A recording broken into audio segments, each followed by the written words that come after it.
ఐబొమ్మ ఇమ్మడి రవిని పోలీసులు పట్టుకున్నారన్న విషయం మనందరికీ కూడా తెలిసిందే. ఎన్నో ఏళ్ల నుంచి అతన్ని పట్టుకోవడానికి ఎన్నో సవాళ్ళని ఎదుర్కొన్నారని చెప్పొచ్చు. మరి అతన్ని ఎలా పట్టుకున్నారు ఏంటనే విషయాలకు సంబంధించి ఇప్పుడు మనతో పాటు మాట్లాడడానికి సైబర్ క్రైమ్ ఇన్స్పెక్టర్ నరేష్ గారు మనతో పాటు ఉన్నారు. వారితో మాట్లాడదాం. నమస్తే సార్. ఎన్నో ఏళ్లగా రవిని పట్టుకోవడానికి అనేక ప్రయత్నాలు కూడా మనం చేయడం జరిగింది. అసలు ఎలా పట్టుకున్నారు ఏంటి సార్? ఇమ్మడి రవి అతను ఐబొమ్మ వెబ్సైట్ అంటే రన్ చేస్తున్నాడు. అతను one of the owner of the iBomma website అనమాట. ఇంతకుముందు మనకి పైరేటెడ్ కంటెంట్స్ గురించి కంప్లైంట్స్ వచ్చినాయి. దాంట్లో చాలా మందిని మనం అంతకుముందు కూడా ఒక 10 మందిని అరెస్ట్ చేసినాము. అప్పుడు కూడా ప్రెస్ మీట్ పెట్టినాము. దాని తర్వాత ఐబొమ్మ అనే ఈ వెబ్సైట్ అంటే టాప్ మోస్ట్ ట్రెండింగ్ వెబ్సైట్ అనమాట. అంటే ఫ్రీగా అంటే మూవీస్ అన్ని ఫ్రీగా కంటెంట్స్ ఇస్తున్నాడు ఆయన. అంటే ఓటీటీ కంటెంట్ కానీ లేకపోతే క్యామ్ రికార్డింగ్ కానీ హెచ్డి కానీ ఇవన్నీ అంటే వేరే ఇల్లీగల్ వెబ్సైట్స్ ఒక లింక్ చేసుకొని వాళ్ళతో కోఆర్డినేట్ చేసుకొని అతను ఈ వెబ్సైట్లో మూవీస్ అన్ని అప్లోడ్ చేస్తున్నాడు అనమాట. వేరే అంటే జనాలు దాన్ని ఆ వెబ్సైట్ని లాగిన్ అయ్యి ఫ్రీగా మూవీస్ చూసుకోవడానికి అందుబాటులో ఉంచుతున్నాడు. బట్ బ్యాక్ ఎండ్ నుంచి ఏం జరుగుతుందంటే ఇతనికి ఆ మూవీస్ ఏదైతే తీసుకుంటున్నాడో ఓటీటీ కంటెంట్ కానీ లేకుంటే వేరే క్యామ్ రికార్డింగ్ కానీ ఆ మూవీస్లో గేమింగ్ అండ్ బెట్టింగ్ యాప్స్ యాడ్వి దాంట్లో ఇన్సర్ట్ చేసి ప్లేస్ చేసి దాన్ని వెబ్సైట్లో అప్లోడ్ చేయడం జరుగుతుంది. దానివల్ల ఇతనికి గేమింగ్ అండ్ బెట్టింగ్ ఆర్గనైజర్స్ నుంచి ఫండింగ్ అనేది జరుగుతుంది. సార్ అసలు ఎప్పటి నుంచి నిఘా పెట్టారు? ఎందుకంటే మూవీ పైరసీ అనేది కొన్ని ఏళ్ల నుంచి కూడా జరుగుతుంది కాబట్టి ఇమ్మడి రవి మీద అసలు ఎప్పుడు డౌట్ వచ్చింది? ముందుగా అతని ఫ్రెండ్స్ని కూడా మీరు అదుపులోకి తీసుకోవడం జరిగింది. సో ఎప్పటి నుంచి ప్రాసెస్ స్టార్ట్ చేశారు? ఇమ్మడి రవిని దాదాపు ఒక 1 మంత్ నుంచి అంటే ఈ ఇన్వెస్టిగేషన్ నడుస్తుంది. అంటే అంతకుముందు మనకి కంప్లైంట్ వచ్చి కూడా 1.5 మంత్ అవుతుంది. దాని తర్వాత మీకు అందరికి తెలుసు అతను ఛాలెంజ్ కూడా చేయడం జరిగింది. ఇట్లా నన్ను పట్టుకోండి చూద్దామని చెప్పేసి. సో అతను ఏంటంటే ఇల్లీగల్ వెబ్సైట్ అనేది అతను ఇక్కడ అంటే హోస్ట్ చేస్తుంది ఇక్కడ కాదు. అది అతను ఏంటంటే అన్ని అంటే ఐపీస్ మార్క్ చేసుకుంటూ ఆ వెబ్సైట్ని రన్ చేస్తున్నాడు అనమాట. నెదర్లాండ్లో ఒక సర్వరు, స్విట్జర్లాండ్లో ఒక ఫిజికల్ సర్వర్స్ పెట్టుకొని బ్యాకప్ అంటే బ్యాకప్ డేటా తీసుకొని అంటే ఇతను బేసిక్గా వెబ్ డిజైనరు. సో ఇతను ఆ వెబ్సైట్ని తన ఓన్గా డిజైన్ చేసుకొని దాన్ని ఓన్గా హోస్ట్ చేసుకొని అంటే ఎంజలా అని చెప్పేసి ఒకటి కంపెనీ ఉంది. అదేంటంటే పైరేట్ బే అని డార్క్ వెబ్ అనమాట. దాంట్లో ఏంటంటే ఇక్కడ వాళ్ళు ఇచ్చే సర్వీసెస్ ఇల్లీగల్ సర్వీసెస్ అనమాట. ఎవరైనా వాళ్ళని అప్రోచ్ అయ్యే వాళ్ళంతా ఇల్లీగల్ సర్వీసెస్ వచ్చి అప్రోచ్ అవుతారు. ఎందుకంటే వాళ్ళ జెన్యూన్ ఐపీస్ అనేది రావు అనమాట బయటికి. సో అవన్నీ మాస్క్ అయ్యి ఇప్పుడు ఇతను ఈ ఐబొమ్మ రవి కూడా ఒకవేళ హైదరాబాద్లో ఉండి కూడా వెబ్సైట్ రన్ చేస్తుంటే కూడా మనకి నెదర్లాండ్ ఐపీస్ వస్తాయి. సో దాన్ని ట్రాక్ చేయడం పాసిబుల్ కాదు కాబట్టి దాన్ని మేము కొద్దిగా టెక్నికల్గా వర్కౌట్ చేసి పట్టుకోవడం జరిగింది. సార్ అంటే మామూలుగా ఒక నెల నుంచి కూడా నిఘా పెట్టినప్పటికీ కూడా అసలు ఎలా సోర్స్ వచ్చింది, అసలు ఏంటి? ఆ సోర్స్ అంటే మనకు బేసికల్గా ఈ వెబ్సైట్ అంటే ఐబొమ్మ వెబ్సైట్ తప్ప మనకి వేరే సోర్స్ అనేది లేదు దీంట్లో ఇన్వెస్టిగేషన్ చేయడానికి. ఆ మూవీస్ ఎక్కడి నుంచి అప్లోడ్ జరుగుతుంది, అసలు అంటే ఆ కంపెనీకి సంబంధించి ఐబొమ్మ కంపెనీ అనే ఆ వెబ్సైట్ అనేది ఎక్కడ హోస్ట్ చేస్తున్నాడు అంటే ఐపీస్ ఏదైనా డీటెయిల్స్ మనం పెట్టిన డొమైన్ వాళ్ళకి ఆ ఐపీస్ అన్ని నెదర్లాండ్ ఐపీస్ అక్కడ వస్తున్నాయి అనమాట. సో దాన్ని మనం కొద్దిగా లోతుగా ఇన్వెస్టిగేషన్ చేసి దాన్ని అంటే అతను కొన్ని కంపెనీస్ అడ్వర్టైజ్మెంట్ కంపెనీస్ కొన్ని క్రియేట్ చేసుకొని ఆ ఫండింగ్ అనేది అడ్వర్టైజ్మెంట్ కంపెనీస్ త్రూ అనేది ఫండింగ్ తీసుకోవడం జరుగుతుంది.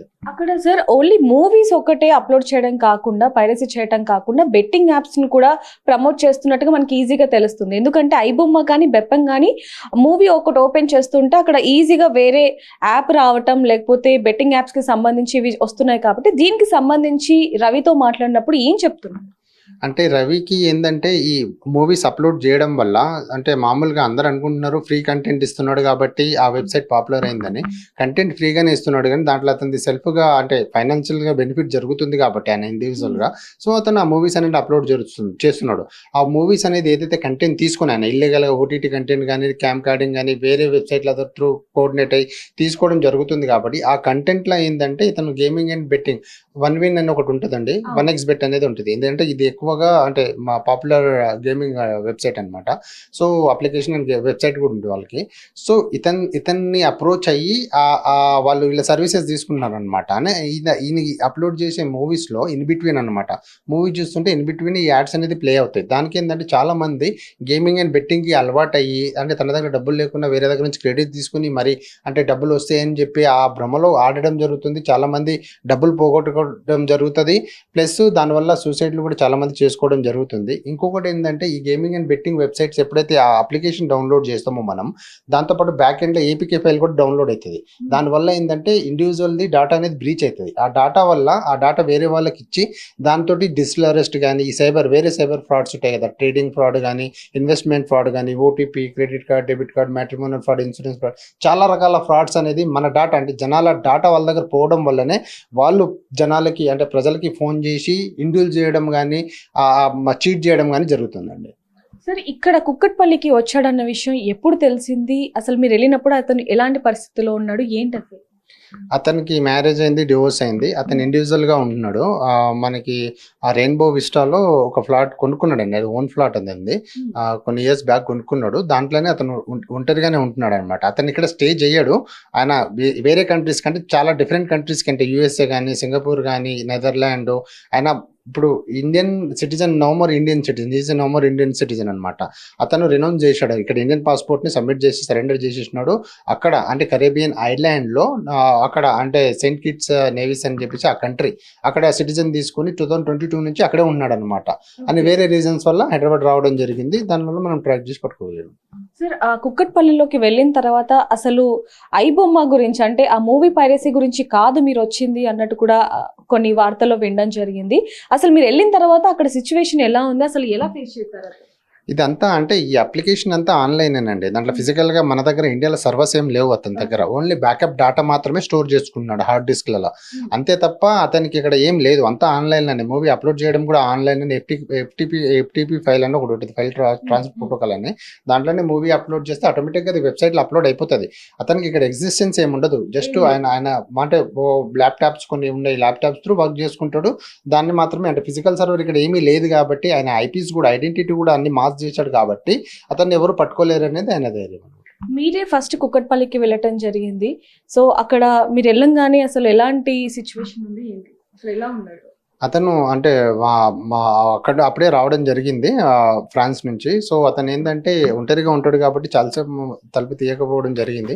సో మేము చాలాసేపు కొట్టిన తర్వాత అక్కడ సెక్యూరిటీ కానీ అక్కడ మేనేజ్మెంట్ వాళ్ళది సపోర్ట్ తీసుకొని అతనికి డోర్ ఓపెన్ చేయించడం జరిగింది. దాని తర్వాత సెర్చ్ చేసి ఇంట్లో ల్యాప్టాప్స్ కానీ, హార్డ్ డిస్క్ కానీ, మొబైల్ ఫోన్స్, వేరే ఇంకా చాలా మొబైల్ ఫోన్స్ వాడడం కానీ, క్రెడిట్ కార్డ్స్, చెక్ బుక్స్, అతనికి ఎన్ఆర్ఐ అకౌంట్, ఎన్ఆర్ఈ అకౌంట్ రెండు బోత్ అకౌంట్స్ ఉన్నాయన్నమాట. డిఫరెంట్ బ్యాంక్స్లలో ఉన్నాయి కాబట్టి ఆ ఫండ్స్ అయితే క్రిప్టో రూపంలో వచ్చి అది ఐఎన్ఆర్లో ఇండియన్ కరెన్సీలో అతని బ్యాంక్ అకౌంట్లో పడడం జరిగింది. చాలా అంటే ఒక 20 crores వరకు అతని బ్యాంక్ అకౌంట్లో ట్రాన్సాక్షన్ జరిగింది. 3 crores మనం అవైలబుల్ ఉండడం వల్ల అది ఫ్రీజ్ చేయడం జరిగింది. అంటే 3 కోట్ల వరకు కూడా అతని బ్యాంక్ అకౌంట్లో ఉంది, స్టిల్ ఉంది కాబట్టి అది ఫ్రీజ్ చేసినామండి. సార్, మీరు అతన్ని అరెస్ట్ చేయడానికి వెళ్ళారు అన్నప్పుడే అతను బాత్రూమ్ లో ల్యాప్టాప్స్ పెట్టడం లేకపోతే ఇంకా డెస్క్లు పెట్టడం ఇవన్నీ అంటూ కూడా కొంచెం వార్త వచ్చింది, వాస్తవమేనా? అంటే కొన్ని అంటే ఎక్విప్మెంట్స్ అనేది హైడ్ చేశాడు, దొరకకుండా అవి మనం రికవరీ చేసామండి. అంటే ఏమన్నాడు సార్, ఎలా రియాక్ట్ అయ్యారు? సడన్ గా అప్పుడే అతను ఫారెన్ నుంచి రావటం జరిగింది కాబట్టి మిమ్మల్ని చూసిన తర్వాత ఏమన్నా అడగటం కానీ లేకపోతే మీరేమన్నా అతన్ని క్వశ్చన్ వేయటం కానీ అసలు ఏం జరిగింది సార్ అక్కడ? అతనికి ఇది యాక్చువల్లీ 2019లో ఈ వెబ్సైట్ అనేది డిజైన్ చేయడం జరిగింది. అతను దాన్ని ఫుల్ ఫ్లెడ్జ్డ్గా 2020లో రిలీజ్ చేసినాడు. అప్పుడు పాండమిక్ ఉంది కాబట్టి ఆ వెబ్సైట్ కొద్దిగా జనాలు థియేటర్స్కి వెళ్ళలేక దాని మీద డిపెండ్ అయినారు కాబట్టి అది కొద్దిగా పాపులర్ అయింది. దాన్ని కొద్దిగా డెవలప్ చేసుకుంటూ దాని తర్వాత వీళ్ళు gaming and betting organisation contact అయ్యి డబ్బులు మనీ ఫండింగ్ చేయడం ద్వారా అతను ఇంకా వెబ్సైట్ని మంచిగా డెవలప్ చేసి 2022లో ఇంకా ఫుల్ ఫ్లెడ్జ్డ్గా మొత్తానికి నెదర్లాండ్, స్విట్జర్లాండ్లో ఫిజికల్ సర్వర్స్ పెట్టేసి అక్కడి నుంచి ఆపరేట్ చేయడం జరిగింది అనమాట. అదండి. మరి ఇక్కడ ఎలాంటి సంభాషణ జరిగింది మీ ఇద్దరు? అతనికి ఆల్రెడీ అంటే ఈ నోస్ అనమాట. అంటే ఇతను చేసేది ఇల్లీగల్ కాబట్టి దీని పర్పసే పోలీసు వాళ్ళని పట్టుకుంటే దీని పర్పసే పట్టుకున్నారనేది అది అనుకో థాట్ ఉంది. ఎందుకంటే మ్యారేజ్ అయింది, డివోర్స్ కూడా అయిపోయింది, వాళ్ళు సపరేట్ ఉంటున్నారు, దానికి సంబంధం లేదు అతనికి. సో అతను ఏంటంటే ఇల్లీగల్ కంటెంట్ అంటే పోలీసు వాళ్ళు ఒకళ్ళు అప్రోచ్ అయ్యారు అతనికి అంటే అది పర్పస్ దానివల్లనే అతనికి ఐడియా ఉంది కాబట్టి ఆయన కన్ఫ్యూజ్ కూడా చేశాడు. అతను ఈ వెబ్సైట్ డిజైన్ చేసి రన్ చేస్తున్నాడు. అంటే అరెస్ట్ చేస్తారన్న విషయం ఆయనకు ముందుగానే తెలుసు కాబట్టి ప్రిపేర్ గా ఉన్నారా లేకపోతే ఏమైనా కొంచెం తప్పించుకునే ప్రయత్నం చేయటం కానీ లేకపోతే ఆబ్వియస్లీ ఉంటారు కదండి. అంటే మామూలుగా అతనికి తెలిసినా కానీ అంటే ఓ సడన్ పోలీస్ వస్తే ఇంకా ఉంటుంది కదా. సో అతనికి అయితే ఐడియా ఉంది, నేను ఇది ఇల్లీగల్ వెబ్సైట్ రన్ చేస్తున్నాను కాబట్టి నేను ఎప్పుడైనా దొరికితే నన్ను క్యాచ్ చేస్తారనే ఐడియా అయితే ఉంది. సో మనం పట్టుకోవడం వల్ల అతనికి అదే రియాక్ట్ అంటే అయ్యాడు, అది అర్థమైంది. అంటే తప్పించుకోవడానికి ప్రయత్నించాడు సార్? తప్పించుకోవడానికి ఏం ప్రయత్నించా, సరెండర్ అయ్యాడు. సార్ అయితే ఇక్కడ ఇంకొక కొన్ని వార్తలు వస్తున్నాయి సార్. అంటే మీరు అతన్ని పట్టుకోవటానికి గల ఏదైతే కొన్ని ట్రిక్ ప్లే చేశారో, అంటే వాళ్ళ వైఫ్ లాగా అతనికి కొన్ని నెలల నుంచి మెసేజ్ చేయటం కానీ ఇలాంటివి కొన్ని వార్తలు వస్తున్నాయి. అవి ఎంతవరకు నిజం అంటారు? అంటే ఇమ్మడి రవిని పోలీసులు పట్టుకోవడానికి వాళ్ళ వైఫే కారణం, తనే హింట్ ఇచ్చింది అంటూ కూడా కొన్ని వార్తలు వస్తున్నాయి కదా, దీనికి సంబంధించి ఏం చెప్తారు? అది ఫాల్స్ అండి. అంటే వాళ్ళ వైఫ్ అయితే నో మోర్, అంటే అతనికి కాంటాక్ట్లో లేదు. దాదాపు 2021లో వాళ్ళకి డివోర్స్ అయింది. ఆమె సపరేట్ అయిపోయింది. ఆమె ఇండియాలో నో మోర్ అనమాట. ఆమె యూఎస్ వెళ్ళిపోయారు. అతనికి నో మోర్ కాంటాక్ట్. మాకు కూడా ఆమె డీటెయిల్స్ ఏమి కూడా లేవు. సో మేము ఓన్లీ రవిని ట్రాక్అవుట్ చేసినాం కాబట్టి ఐబొమ్మ ఆర్గనైజర్ ఎవరైతే ఉన్నారో ఆ యాంగిల్ ఇన్వెస్టిగేషన్ చేసినాము, టెక్నికల్గా ఫైండ్ అవుట్ చేసినాము, అనాలిసిస్ చేసినాము, అతన్ని వర్కౌట్ చేసి లొకేట్ చేసి పట్టుకున్నామండి. పోలీసులు పట్టుకోవడంలో తన స్నేహితుడి పాత్ర కూడా ఉంది అంటూ కొన్ని వార్తలు వస్తున్నాయి సార్. దాంట్లో వాస్తవం ఉందా మరి? స్నేహితుడి పాత్ర ఏం లేదండి. అంటే మాకు ఓన్గా మా టెక్నాలజీ ప్రకారము మేము ట్రాక్ చేసి అనాలిసిస్ చేసి హింట్ ఇచ్చారు, తను ఇక్కడికి వచ్చాడు అని చెప్పి కూడా అతను తన స్నేహితుడికి చెప్పడంతో మీకు కూడా ఒక హింట్ వచ్చింది. అంటే మీరు చేసే ప్రాసెస్ చేస్తున్నప్పటికీ ఒక చిన్న హింట్ వచ్చింది అని చెప్పి వచ్చింది. మాకు ఎవరు చెప్పాల్సిన అవసరం ఉండదు మేడం. మాకేంటంటే మాకున్న టెక్నాలజీ ప్రకారం మేము లొకేషన్ ఐడెంటిఫై చేసుకుంటాము. దాని ప్రకారమే మేము అతన్ని పట్టుకోవడం జరిగింది. సార్ ఎప్పుడైతే ఈ మూవీస్ ని పైరసీ చేస్తున్నారో ఒకవైపు నుంచి డైరెక్టర్స్ అందరూ కూడా వాపోతున్నారు. అంటే మేము కోట్లు పెట్టి సినిమాలు తీస్తుంటే ఇలా ఫ్రీగా విత్ ఇన్ 1-2 hours లోనే కొన్ని వెబ్సైట్స్ లో వచ్చేస్తున్నాయి అంటూ కూడా.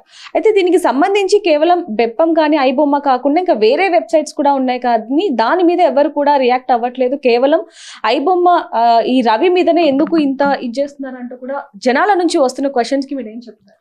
ఐబొమ్మ వెబ్సైట్ అనేది నార్మల్ మూవీస్, అంటే మూవీస్ రిలీజ్ అయిన మూవీస్ కాకుండా ఓటీటీ కంటెంట్ కూడా హెచ్డి క్వాలిటీలో ఆయన ఫ్రీగా పెడుతున్నాడు వెబ్సైట్లో. దానికి ఫ్రీగా అంటే జనాలకి ఫ్రీగా అందించాలనే కాన్సెప్ట్ కాదు. అతనికి దానివల్ల గేమింగ్ అండ్ బెట్టింగ్ ఆర్గనైజర్స్ నుంచి డబ్బులు వస్తున్నాయి కాబట్టి అతను ఆ కంటెంట్ని ఆ వెబ్సైట్లో పెట్టడం జరుగుతుంది. సో ప్రొడ్యూసర్స్కి ఆబ్వియస్లీ చాలా నష్టం జరుగుతుంది. కొన్ని కోట్లు పెట్టి అతను వాళ్ళ సినిమాలు తీస్తున్నారు. 1 week 2 weeksలోనే వాళ్ళకు ఎక్కువ రెవెన్యూ అనేది జనరేట్ అవుతుంది. సో అతను ఒక 1-2 days వ్యవధిలోనే రిలీజ్ అయిన 1-2 days వ్యవధిలోనే ఆ మూవీస్ అనేది వెబ్సైట్లో పెట్టడం వల్ల, ఓటీటీలో రిలీజ్ అయిన రోజు అతను ఆ వెబ్సైట్లో ఆ ఓటీటీ కంటెంట్ అనేది అప్లోడ్ చేయడం వల్ల వీళ్ళకి చాలా నష్టం జరుగుతుందండి. దాంతోపాటు అంటే ప్రొడ్యూసర్స్కి నష్టం జరగడంతో పాటు ఇండివిజువల్గా జనాల డాటా అనేది బ్రీచ్ అవుతుంది కాబట్టి వాళ్ళు కూడా గేమింగ్ అండ్ బెట్టింగ్ వెబ్సైట్లకి, అంటే ఆ గేమింగ్ అండ్ బెట్టింగ్ దానికి అలవాటు అవ్వడం వల్ల చాలా ఆర్థికంగా కూడా చాలా నష్టం జరుగుతుంది. కాబట్టి జనాలు ఇది గ్రహించాలా. వాళ్ళ పర్సనల్ డాటా అనేది బ్రీచ్ అవ్వడం ఒకటి, అంటే అక్యూజ్ దగ్గర వెళ్ళిపోతున్నాయి వాళ్ళ పర్సనల్ డాటా. దాంతోపాటు ఎకనామికల్గా వాళ్ళు గేమింగ్ అండ్ బెట్టింగ్ దానికి అలవాటు అవ్వడం వల్ల ఫైనాన్షియల్గా కూడా వాళ్ళు లాస్ అవడం జరుగుతుంది. సార్ ఇక్కడ మెయిన్ గా అయితే ప్రొడ్యూసర్స్ ఎక్కువగా నష్టపోతున్నారు అనేది మనకు తెలుస్తుంది. ఇందాక మీరు అన్నట్టుగా అంటే ప్రొడ్యూసర్స్ అనే వాళ్ళు డబ్బు పరంగా నష్టపోతున్నప్పటికీ జనాలు మాత్రం వాళ్ళ డేటాని మొత్తం కూడా ఈ థర్డ్ పార్టీ వాళ్ళకి పోతుంది అనేది కూడా మనం వినడం జరిగింది. కానీ దీనికి సంబంధించి ప్రజలకు అసలు ఎటువంటి అవగాహన లేకుండా కేవలం ఇమ్మడి రవిని అరెస్ట్ చేశారో అది వాస్తవం అంటే కరెక్ట్ కాదు, ఎందుకు అరెస్ట్ చేయడానికి రీజన్ ఏంటి అంటూ కూడా వాళ్ళు కొంచెం మండిపడుతున్న పరిస్థితి మీరు కూడా చూసే ఉండొచ్చు. వాళ్ళకి ఏం సమాధానం చెప్తారు? వాళ్ళకంటే మేడం ఇప్పుడు మా దగ్గర చాలా కంప్లైంట్స్ వస్తాయండి. Different type of cyber frauds వస్తాయి. డిజిటల్ అరెస్ట్ అని చెప్పేసి, స్టాక్ ట్రేడింగ్ ఫ్రాడ్ అని చెప్పేసి, investment fraud, OTP, bank credit cards, insurance fraud, వేరే డిఫరెంట్ టైప్ ఆఫ్ ఫ్రాడ్స్ వస్తున్నాయండి. వాళ్ళకు కూడా ఏవైనా ప్రజలు ఎవరైతే విక్టిమ్స్ మోసపోతున్నారో వాళ్ళకు కూడా అర్థం కాని పరిస్థితి, వాళ్ళ డాటా ఎట్లా వాళ్ళ దగ్గర పోతుందని. ఈవెన్ వాళ్ళ ఏంటంటే వాళ్ళు ఎక్కడ ఉంటున్నారు, వాళ్ళ మొబైల్ ఫొటోస్ కానీ, వాళ్ళ సిబ్లింగ్స్ అంటే వాళ్ళ బ్రదర్స్ కానీ, డాటర్స్ కానీ, సన్స్ కానీ, వాళ్ళు ఎక్కడ ఉంటున్నారు, ఏంది, వాళ్ళ ఫుల్ డీటెయిల్స్ అనేది, ఆధార్ డీటెయిల్స్ అవన్నీ కూడా వాళ్ళకి పోతుంది. వాళ్ళు కాల్ చేసి మీ ఆధార్ నెంబర్ ఇది, మీ క్రెడిట్ కార్డ్ నెంబర్ ఇది, మీరు ఓటీపీ చెప్పండి, లేకపోతే మీ ఆధార్ నెంబర్ ఇక్కడ మిస్యూజ్ అయింది, దానివల్ల మీరు డిజిటల్ దాంట్లో ఇన్వాల్వ్ అయ్యారు అని చెప్పేసి చీట్ చేయడం జరుగుతుంది. కాబట్టి వాళ్ళకు కూడా అర్థం కాని పరిస్థితి. సో దీని ద్వారా నేను చెప్పేది ఏంటంటే, మీరు ఇట్లాంటి గేమింగ్ అండ్ బెట్టింగ్ అంటే ఈ వెబ్సైట్లు, ఇల్లీగల్ వెబ్సైట్లలో ఆ మూవీస్ చూడడం వల్ల మీ డేటా అనేది బ్రీచ్ అవుతుంది. కాబట్టి గేమింగ్ దానికి అలవాటు అవుతున్నారు. కానీ బ్యాక్ ఎండ్లో ఆ అప్లికేషన్ డౌన్లోడ్ అయిపోయి మీ పర్సనల్ డాటా అంటే ఆటోమేటిక్గా వాళ్ళ దగ్గర వెళ్ళిపోతుంది. కాబట్టి మీరు ఈ సైబర్ బారిన పడుతున్నారు. సో అట్లాంటివి చేయకుండా ఉంటే జనాలకి ఈ సైబర్ ఫ్రాడ్కి గురి కాకుండా ఉంటారు. సార్ ఇంకొకటి అంటే ఇప్పుడు ఏదైతే ఇమ్మడి రవి స్టోరీ ఏదైతే ఉంది, ఈ మూవీస్ ని పైరసీ చేసే ఇది ఏదైతే ఉందో అది ఒకవేళ మూవీ తీస్తే ఏమన్నా ఎంకరేజ్ చేసే ఇది ఉందా, లేకపోతే ఏమన్నా అబ్జెక్షన్ పెట్టే ఇది ఉందంటారు? అది నాకు ఐడియా లేదండి. So that is depends upon వాళ్ళకి కదా, మూవీ డైరెక్టర్స్ వాళ్ళు. దానికంటే ఎట్లా ఏందనేది కాకుండా వాళ్ళ స్టైల్లో చేస్తే దానికి మనం నో కామెంట్స్. ఇప్పుడు వరకు ఇమ్మాడి రవి కేసు ఎంత వరకు వచ్చింది సార్, ఏంటి అసలు? అది రిమైండ్ చేసినామండి, జ్యుడిషియల్ కస్టడీలో ఉన్నాడు, పోలీస్ కస్టడీ తీసుకొని ఇంకా ఇన్వెస్టిగేషన్ చేయాల్సి ఉంది. ఆ క్రిప్టో అనాలిసిస్ కూడా చేయాలా, ఎంత క్రిప్టో ఇది ఎట్లా తీసుకుంటున్నాడు, ఎంతవరకు సంపాదించాడు, అసలు ఏంటి అదని ఒక ఆ రకంగా కూడా ఇన్వెస్టిగేషన్, ఇంకా ఫారెన్ లింక్ ఎవరైనా ఉన్నారో ఆయనకి సపోర్ట్గా ఇన్వెస్టిగేషన్ ఇంకా నడుస్తుందండి. అది ఇంకా డెవలప్మెంట్ ఉంటే చేస్తాం.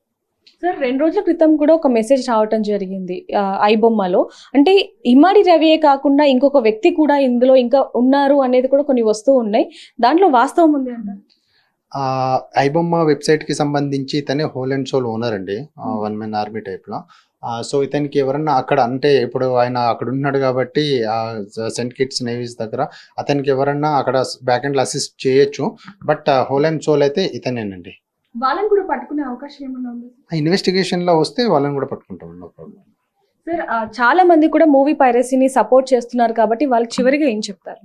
అంటే కేవలం ఐబొమ్మ వెబ్సైటే కాకుండా ఇంకా ఇతర వెబ్సైట్స్ కూడా చాలా ఉన్నాయి, వాళ్ళకి సంబంధించి కూడా ఏం చెప్తారు? వాళ్ళని ఎప్పుడు పట్టుకోబోతున్నారు? ఓకే, ఇప్పుడు ఆన్లైన్లో ఫ్రీ కంటెంట్ ఇచ్చి కొన్ని అంటే ఇప్పుడు అవుట్ ఆఫ్ 100 పెట్టుకున్నాం అనుకోండి, 80% మూవీస్ అనేది ఎక్కువ కొన్ని వెబ్సైట్లనే అప్లోడ్ అవుతుందండి. వన్ తమిళ్ బ్లాస్టర్ అని ఇంతకుముందు మనం సిరిల్ రాజన్ అనే అతన్ని అరెస్ట్ చేయడం జరిగింది. ఇంకా వేరే వాళ్ళని కూడా హెచ్డి ఎవరైతే లీక్ చేస్తున్నారో వాళ్ళని కూడా అరెస్ట్ చేయడం జరిగింది. Movie rules, one Tamil MB అని కొన్ని వెబ్సైట్స్, ఐబొమ్మ అని కొన్ని వెబ్సైట్ మాత్రమే 80% కంటెంట్ అని ఇస్తున్నాయి. మిగతా వెబ్సైట్లు అంటే ఇప్పుడు చేస్తారు కానీ వాళ్ళు కూడా ఎవరైతే వెబ్సైట్లు చేయాలా, దాంట్లో ఫ్రీ కంటెంట్ ఇవ్వాలా, గేమింగ్ అండ్ బెట్టింగ్ వాళ్ళ త్రూ అమౌంట్ తీసుకోవాలా, వాళ్ళకి అంటే ఎకనామికల్గా డెవలప్ అవ్వాలని ఎవరైతే ఆలోచిస్తున్నారో వాళ్ళు ఇట్లాంటివి చేయకోకుండా ఉంటే బెటర్. జనాలు కూడా అట్లాంటి వెబ్సైట్లలో మూవీస్ చూడడం బదులు థియేటర్కి వెళ్ళి చూడడము, లేకపోతే ఓటీటీలో రిలీజ్ అయినప్పుడు చూడడము జరిగితే వాళ్ళ డాటా కూడా బ్రీచ్ కాదు, వాళ్ళు కూడా ఎకనామికల్గా గేమింగ్ అండ్ బెట్టింగ్ దానికి అలవాటు కారు. సో వాళ్ళకు కూడా మంచి ఉంటుందని భావిస్తున్నాను. సో ఏదైతే కొత్త మూవీస్ వస్తూ ఉంటాయో వాటిని కొంతమంది వెబ్సైట్లో రిలీజ్ చేయడం కూడా మనం చూస్తున్నాం. దాని కారణంగా కేవలం మనం డేటా పోయి ఎంత నష్టపోతున్నాం అనేది కూడా సార్ చెప్పడం జరిగింది. కానీ ఇప్పుడు వరకు కూడా అనేక వెబ్సైట్స్లో కూడా ఇలాంటి మూవీస్ని రిలీజ్ చేస్తున్నప్పటికీ దాని కారణంగా మన పర్సనల్ డేటా మొత్తం కూడా థర్డ్ పార్టీ వాళ్ళకి పోయి ఎలాంటి సైబర్ క్రైమ్ నేరాలు అవుతున్నాయి, డిజిటల్ క్రైమ్ నేరాలు అవుతున్నాయి అనేది కూడా మనం గతంలో చూడటం జరిగింది. కాబట్టి ప్రజలందరూ కూడా దీన్ని ఎంకరేజ్ చేయకుండా ఏదైనా మూవీ చూడాలంటే కొద్ది రోజులు అయ్యాకైనా సర్లే పర్లేదు కానీ ఓటీటీలో చూడొచ్చు, లేకపోతే ఇంట్లో చూడొచ్చు, కానీ ఇలా పర్సనల్ వెబ్సైట్లోకి వెళ్ళి వాళ్ళ డేటాని ఇవ్వద్దు అంటూ కూడా పోలీసులు చెప్పడం జరుగుతుందని చెప్పొచ్చు. మరిన్ని వార్తల కోసం చూస్తున్నానండి బిగ్ టీవీ. కెమెరామెన్ ప్రసాద్తో reporter Devika, Hyderabad. For more videos like this, subscribe Big TV channel.